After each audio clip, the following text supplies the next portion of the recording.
So after midterms, I finally saw how stressful college could be.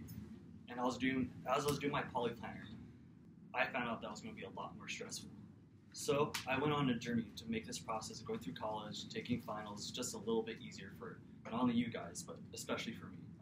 So although I've not gone through finals myself like other people, through research I found how to alleviate some stress and anxiety for school.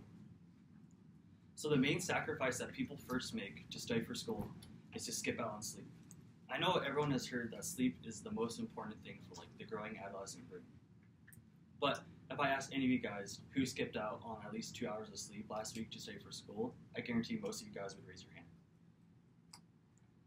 The amount of articles I found while researching this topic pointing towards the amount of articles I found on this point is huge and really speaks to how important sleep is for studying. In one study from UCLA written in the Journal of Child Development, not only was there a definitive correlation between a lack of sleep and low GPA and test scores, but it also led to an increase in disciplinary actions.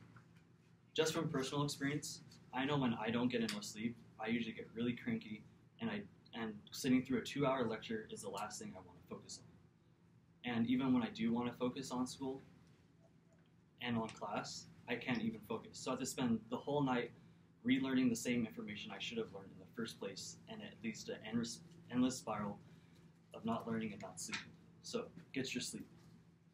The second thing that many people give up during school, especially during finals week, is a good workout regimen. I'm not saying you have to work out an hour or two every single day, but even just 15 minutes on the treadmill has been shown to improve cognitive behavior.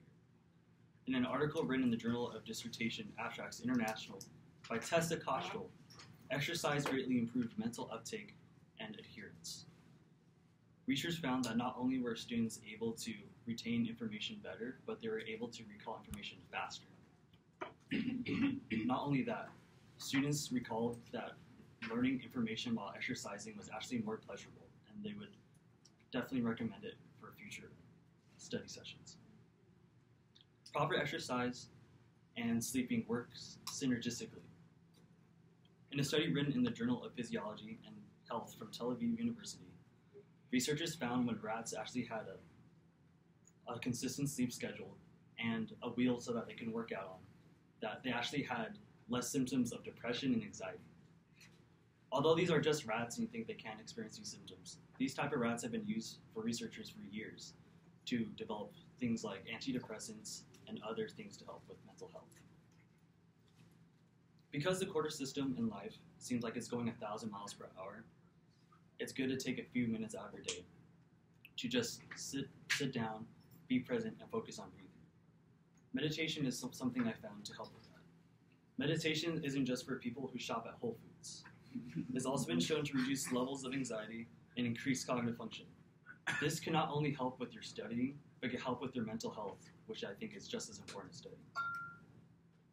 And a quick tip for meditation that you guys can take home is just the 5-second breathing method.